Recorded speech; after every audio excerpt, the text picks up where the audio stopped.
সন্ধ্যার আকাশে উজ্জ্বল নক্ষত্রের মতোই জ্বলজ্বল করছে জসপ্রীত বুমরার নাম। ইন্টারন্যাশনাল ক্রিকেট কাউন্সিল ঘোষণা করেছে 2024 সালের বর্ষসেরা ক্রিকেটার এবং বর্ষসেরা টেস্ট ক্রিকেটার হিসেবে তার নাম। এই দুই সম্মাননা একসঙ্গে অর্জন করে বুমরা নিজেকে নতুন উচ্চতায় পৌঁছে দিয়েছেন।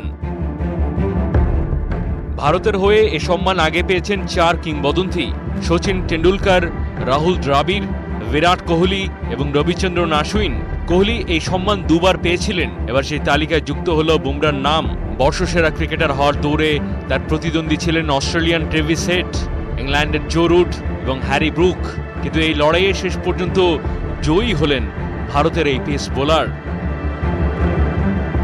2024 সালে বুমরা ভারতের হয়ে সব মিলিয়ে 21টা ম্যাচ খেলেছেন এবং 86টা উইকেট শিকার করেছেন। এর মধ্যে 13টা টেস্টে তিনি নিয়েছেন 71 উইকেট, যা তাকে লাল বলের ক্রিকেটে বছরের সর্বোচ্চ উইকেট শিকারী বানিয়েছে। টি-20 ক্রিকেটেও তার পারফরমেন্স ছিল নজর কাড়া, 8টা ম্যাচে 15টা উইকেট। ভারতের টি-20 বিশ্বকাপ জয়ে বুমরার বোলিং ছিল অত্যন্ত গুরুত্বপূর্ণ। জসপ্রীত বুমরা 2024 সালে তার অসাধারণ পারফরমেন্সের জন্য সারা বিশ্বের ক্রিকেট প্রেমীদের মন জয় করেছেন। তার এই সাফল্য শুধু ভারতীয় ক্রিকেটকে নয়, পুরো বিশ্ব ক্রিকেটকে অনুপ্রাণিত করবে। তার সামনে থাকা সময়ের প্রতিটি মুহূর্তই নতুন উচ্চতায় পৌঁছানোর সুযোগ তৈরি করবে। এখনো বহু কিছু দেওয়া, অনেকটা পথ পেরোনোর বাকি বুমরার।